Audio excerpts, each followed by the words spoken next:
নমস্কার, আপনারা দেখছেন চলছে চলবে রণজিতের সঙ্গে। নিত্য নতুন প্রতিবেদন পেতে চোখ রাখুন আমার এই চ্যানেলে।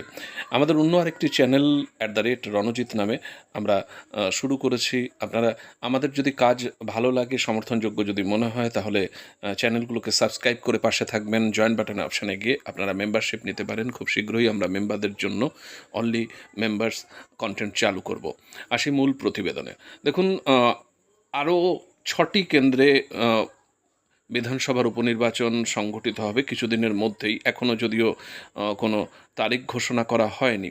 আপনারা জানেন যে উত্তরের মাদারিহাট, সিতাই, এছাড়াও তালডাংরা, নৈহাটি, মেদিনীপুর এবং হারোয়া, এই 6টি কেন্দ্রে যে সমস্ত বিধায়করা ছিলেন তারা তাদের বিধায়ক পদ থেকে রেজিগনেশন দিয়ে এই আসন্ন বিগত যে লোকসভা নির্বাচন 2024-এ তারা প্রতিদ্বন্দ্বিতা করেছেন। তো এই আসনগুলো এখন ফাঁকা রয়েছে, উপনির্বাচন সংগঠিত হবে।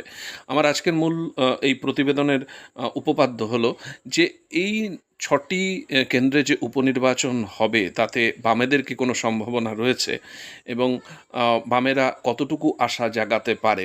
দেখুন, বামেরা এর আগে যতটা আশা জাগিয়েছিল 2024-এর লোকসভা নির্বাচনে, অনেকেই আশা করেছিলেন যে বামেরা ভালো ফলাফল করবে, কারণ 2 মাস মীনাক্ষীদের রাস্তায় থাকা এবং তারপরে ব্রিগেড সমাবেশ 7ই জানুয়ারি 2024-এ যে ভিড় দেখেছিল বাংলা, পশ্চিমবাংলা গণ্ডি অতিক্রম করে ভারতেও সেটা আলোচিত হয়েছে, রাজনৈতিক মহলে ভীষণ চর্চার কেন্দ্রে সেটা ছিল।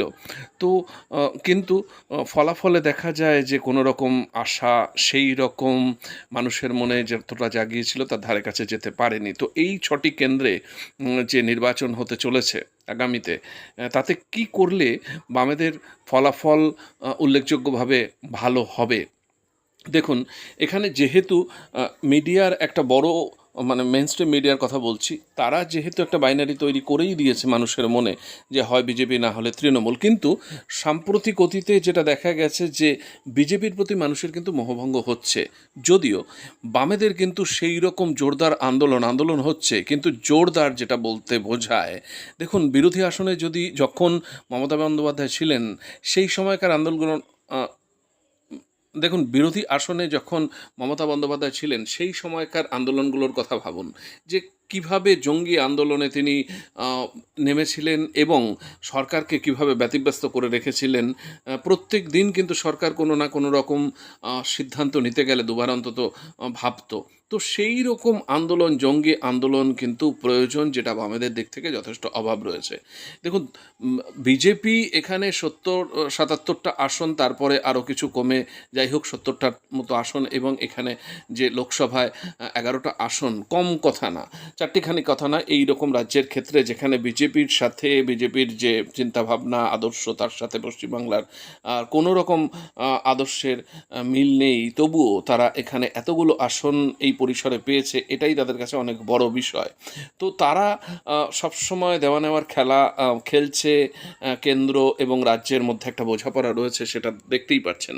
কিন্তু বামেদের এখানে যদি এই তরুণ ব্রিগেড সেইভাবে রাস্তায় নেমে যদি সেই রকম জঙ্গি আন্দোলনে রত হয় এবং মানুষের অধিকার প্রতিষ্ঠা করবার জন্য, সুরক্ষিত করবার জন্য যেরকম আন্দোলনগুলো মাঝখানে শুরু করেছিল, সেটার মাত্রা আরও যদি বাড়ানো হয় এবং ছোট ছোট বেশ কিছু বামপন্থী দল রয়েছে তাদের সাথেও একটা ঐক্য স্থাপন করা ভীষণভাবে প্রয়োজন।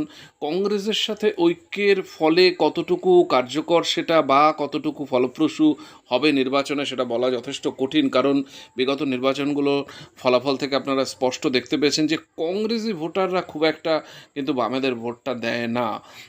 বামেদের ভোটারের একটা বড় অংশ কংগ্রেসিদের ভোট দিলেও এই দুর্নাম কিন্তু রয়েছে, এবং এটা প্রমাণিত যে কংগ্রেসদের ভোটটা সেইভাবে কিন্তু বামেরা পায় না।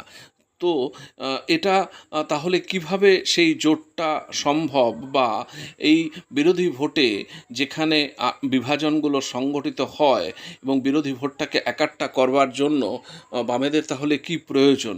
আসলে ফোকাসটা বামেদের দিকে আসানোর জন্য সেইভাবে আরও তৎপরতার সাথে রাস্তায় নামতে হবে।